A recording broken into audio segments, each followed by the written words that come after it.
Parliamentary സംവിധാനത്തിൽ ഒരു cabinet സിസ്റ്റത്തിൽ പരമപ്രധാനം തന്നെയാണ് ആഭ്യന്തര വകുപ്പ്. അത് കേന്ദ്രത്തിലായാലും സംസ്ഥാനങ്ങളിലായാലും. അത് മുഖ്യമന്ത്രിയോ പ്രധാനമന്ത്രിയോ തന്നെ ആ വകുപ്പ് ചുമതല വഹിക്കുക എന്നുള്ളതും ഒരു പതിവായി മാറിയിട്ടുണ്ട് ഇന്ത്യയുടെ ഒരു മൊത്തം ചരിത്രം നോക്കിയാൽ. എന്നാൽ ഏറ്റവും പ്രകടമായി വളരെ മാനസിക പൊരുത്തമുള്ള അമിത്ഷാ ആഭ്യന്തരം നോക്കുകയും മോഡി പ്രധാനമന്ത്രി ആയിരിക്കുന്നത് നമ്മൾ കാണുന്നുണ്ട്. അത്ര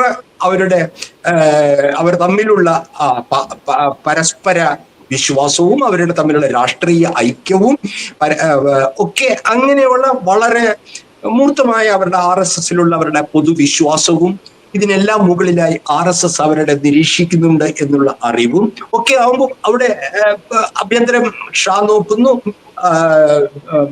പ്രധാനമന്ത്രിയുടെ ഓഫീസ് വഴി അതിലും ഒരു PMO ഒരു പ്രധാന സ്ഥാപനമായി ഹോം മിനിസ്ട്രിയെ കൂടി ഉൾപ്പെടുന്ന വിധത്തിൽ കാര്യങ്ങൾ കൊണ്ടുപോകുന്നു. അപ്പൊ അത് സാധ്യമാണ്. നിങ്ങൾക്ക് മുഖ്യമന്ത്രി ആഭ്യന്തര വകുപ്പ് നേരിട്ട് കൈകാര്യം ചെയ്യാതെ ഒരു വളരെ തനിക്ക് വിശ്വസ്തനായ, തനിക്ക് എല്ലാ അർത്ഥത്തിലും വിശ്വസിക്കാവുന്ന, തന്റെ രണ്ടാം നമ്പർ എന്ന് വേണമെങ്കിൽ പറയാവുന്ന ഒരു സ്ഥാനത്ത് എന്ന ഒരു വ്യക്തിക്ക് ആ ആഭ്യന്തരം കൊടുക്കുന്നത് എന്തുകൊണ്ടും ഉചിതമായിരിക്കും. അതാണ് സാധാരണ ജനാധിപത്യ പ്രക്രിയയിൽ ഏറ്റവും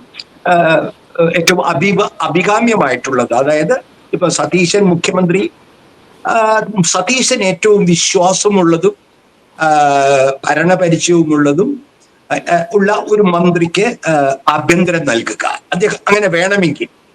എന്നാൽ ഇവിടെ സംഭവിക്കുന്നത് യഥാർത്ഥത്തിൽ മുഖ്യമന്ത്രി പദത്തിന് വേണ്ടി പരസ്പരം മത്സരിച്ച രണ്ടുപേരിൽ ഒരാൾ, അത് വളരെ സതീശനേക്കാൾ വളരെ സീനിയറായ ഒരു വ്യക്തി, ഇതിനു മുൻപ് നിരവധി തവണ ആഭ്യന്തരം കൈകാര്യം ചെയ്ത ആഭ്യന്തര വകുപ്പ് എന്ന താക്കോൽ സ്ഥാനത്തിരുന്ന NSS സുകുമാരൻ നായരുടെ വാക്കിൽ പറഞ്ഞാൽ മന്ത്രിസഭയുടെ താക്കോൽ സ്ഥാനമാണ് ആഭ്യന്തരം. അതുകൊണ്ടാണല്ലോ അവിടേക്ക് രമേശ് ചെന്നിത്തലയെ ഒരിക്കൽ കൊണ്ടുവരേണ്ടി വന്നത്.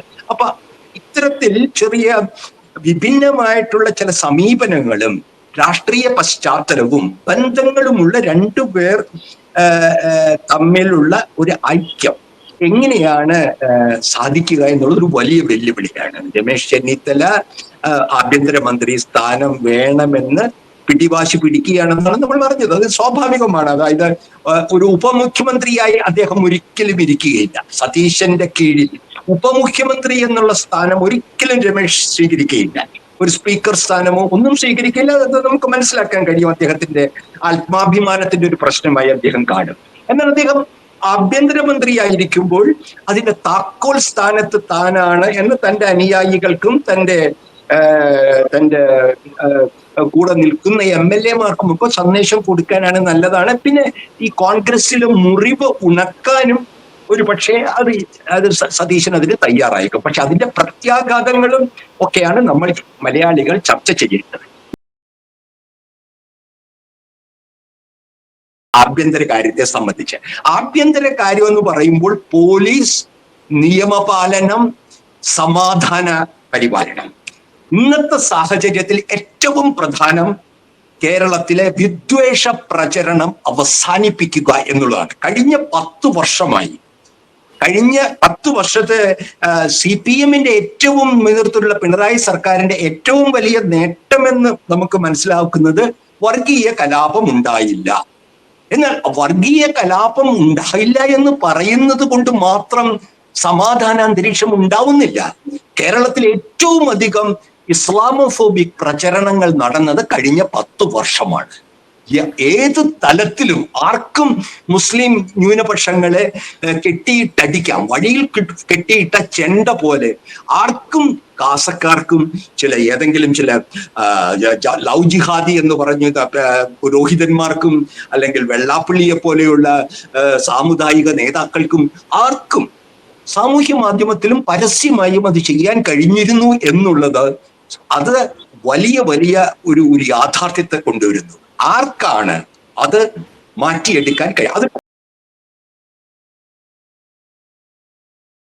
അതുകൊണ്ട് ഹോം മിനിസ്ട്രിയുടെ അല്ല, അവിടെയാണ് ഈ സതീശൻ ഫാക്ടർ ഉണ്ടാകുന്നത്. എനിക്ക് എൻ്റെ സുഹൃത്ത് ശ്രീ PJ ചെറിയൻ, കേരള മുസ്രീസ് ഫൗണ്ടേഷൻ കൊച്ചിയിലെ പുറത്ത് നടത്തുന്ന ആള്, അദ്ദേഹം പറയുന്നത് സതീശൻ ശരിക്കും ആ മുസ്ലിം സ്പിരിറ്റ്, അതായത് തലമുറകളായി മലയാള സമൂഹത്തിന് കിട്ടിയ ഒരു ഒരു സഹവർത്തിത്വത്തിന്റെ സ്പിരിറ്റ് ഉണ്ട്, അതുള്ള മനുഷ്യനാണ് അദ്ദേഹം.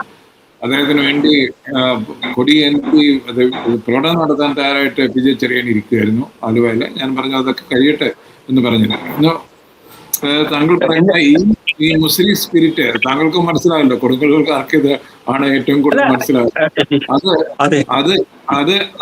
അതിന്റെ ഒരു ബാധ്യത മുസ്ലിം ഏരിയയിലെ തന്നെ ഉള്ള സതീശനാണ് താങ്കൾ പറയാൻ വന്നിരിക്കുന്നത്. ഈ സഹവർത്തിത്വം തലമുറകളായി കേരള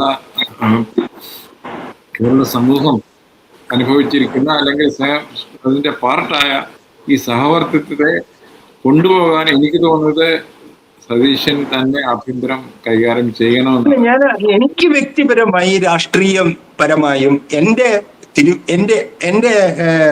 എന്നോട് തീരുമാനിക്കാൻ പറയുകയാണെങ്കിൽ സതീശൻ ആഭ്യന്തര വകുപ്പ് കൈകാര്യം ചെയ്യണം. ഒരു വിലപേശലിനും അദ്ദേഹം വിധേയനാവരുതെന്നാണ് ഞാൻ ആഗ്രഹിക്കുന്നത്. പക്ഷെ യാഥാർത്ഥ്യം അങ്ങനെയല്ല എന്നും എൻ്റെ മാധ്യമ പ്രവർത്തന അനുഭവം എന്നോട് പറയുന്നു. കോൺഗ്രസിന്റെ സ്വഭാവം കോൺഗ്രസിന് മുഖ്യം ആഭ്യന്തര സുരക്ഷയും ആഭ്യന്തര സമാധാനവും, സാമൂഹ്യ സമാധാനം, സോഷ്യൽ പീസ്. ഈ പറയുന്ന കോൺഗ്രസിന്റെ ഈ മാനിഫെസ്റ്റോയിലെ കാര്യങ്ങൾ നടത്തണമെങ്കിൽ ബാക്കി എന്തും നിങ്ങൾക്കുണ്ടാക്കാം. കേരളത്തിൽ സാമൂഹ്യ സമാധാനവും വിദ്വേഷ പ്രചരണത്തിന് അവസാനവും ഉണ്ടാവണം. ഇത് ചെയ്യാൻ ആഭ്യന്തര വകുപ്പിന് വളരെ നിർണായകമായ സ്വാധീനമുണ്ട്. രണ്ട്, ഇപ്പൊ നമുക്ക് സതീശനും രമേശും തമ്മിലുള്ള സാമൂഹ്യ പിന്തുണയുടെ ഒരു പശ്ചാത്തലം എടുത്താൽ, രമേശ് ചെന്നിത്തല NSS നായർ സമൂഹത്തിന്റെ, അദ്ദേഹത്തിന്റെ മധ്യ തിരുവിതാംകൂർ, ഹരിപ്പാട്, അദ്ദേഹത്തിന്റെ രാഷ്ട്രീയ പ്രവർത്തന മേഖലയിൽ തിരുവിതാംകൂർ, തെക്കൻ തിരുവിതാംകൂർ, മധ്യ തിരുവിതാംകൂർ എല്ലാം ഈ ജാതി രാഷ്ട്രീയത്തുമായി സമന്വയിച്ചു പോകുന്ന ഒരു വ്യക്തിത്വമാണ് ഇതുവരെ രമേശ് ചെന്നിത്തല. അത് അദ്ദേഹം തന്നെ നിഷേധിക്കുമെന്ന് തോന്നില്ല. കോൺഗ്രസും പറയും എല്ലാ സമുദായ ശക്തികളെയും കൂടെ നിർത്തട്ടെ. പക്ഷെ അങ്ങനെയല്ല. രമേശ് ചെന്നിത്തലയുടെ പ്രതിച്ഛായ NSSുമായി സൗഹൃദം നിലനിർത്താൻ ഏതറ്റം വരെയും പോകാൻ കഴിയുന്ന വ്യക്തി. പിന്നെ രണ്ട്, അദ്ദേഹത്തിന് സതീശന്റെ പോലെ CPM-നെ എന്ത് വില കൊടുത്തും രാഷ്ട്രീയമായി നേരിടുക എന്ന ഒരു സമീപനവും പലപ്പോഴും അദ്ദേഹത്തിന്റെ ഭാഗത്തുനിന്ന് ഉണ്ടായിട്ടില്ല. സതീശനാണ്, അത് വളരെ ക്ലിയർ ആണ്. തീർച്ചയായിട്ടും. കാരണം പ്രത്യേകിച്ച് കേരളത്തിലെ യുവാക്കൾ സെക്കുലർ കേരളം ആവശ്യപ്പെടുന്നു. അവർ മോഡിയെ താങ്ങുന്നില്ല. അവർ സതീശനിൽ കാണുന്നത് സാമൂഹ്യ സമാധാനം, വികസനം. ഇത്തരത്തിൽ വികസനം എന്ന് പറഞ്ഞാൽ വെറും ഈ പിണറായി ചെയ്ത പോലെയുള്ള സിൽവർ റെയിനും വലിയ ഡ്രോൺ കാഴ്ചയുള്ള പാലങ്ങളും പണിയലുമല്ല മലയാളി. അതിന് രാഷ്ട്രീയം ഉണ്ട്. സമാധാനം, നീതി, ജസ്റ്റിസ്. ഈ ഭരണം നീതിയുക്തമാണോ? ഇതിൽ ഏകാധിപത്യ പ്രവണതയുണ്ടോ? ഇതൊക്കെ രാഷ്ട്രീയമാണ്. അല്ലാതെ എന്തും വികസനം എന്ന് പറഞ്ഞാൽ ഞങ്ങൾ വികസനം നടത്തി ക്ഷേമ പ്രവർത്തനത്തിന് പെൻഷൻ കൂട്ടി അങ്ങനെയൊന്നുമല്ല ജനങ്ങൾ തീരുമാനിക്കുന്നത്. ജനങ്ങൾ കൊടുത്ത മാൻഡേറ്റ് ശ്രീ സതീശനും അദ്ദേഹം പറഞ്ഞ നമ്മളെ മോഹിപ്പിച്ച ഒരു ചേഞ്ചിനുമാണ്. നടക്കും തോന്നുന്നില്ല സർ. അത് നടത്തേണ്ടത് മുഖ്യമന്ത്രി ആയ സതീശന്റെ കടമയാണ്.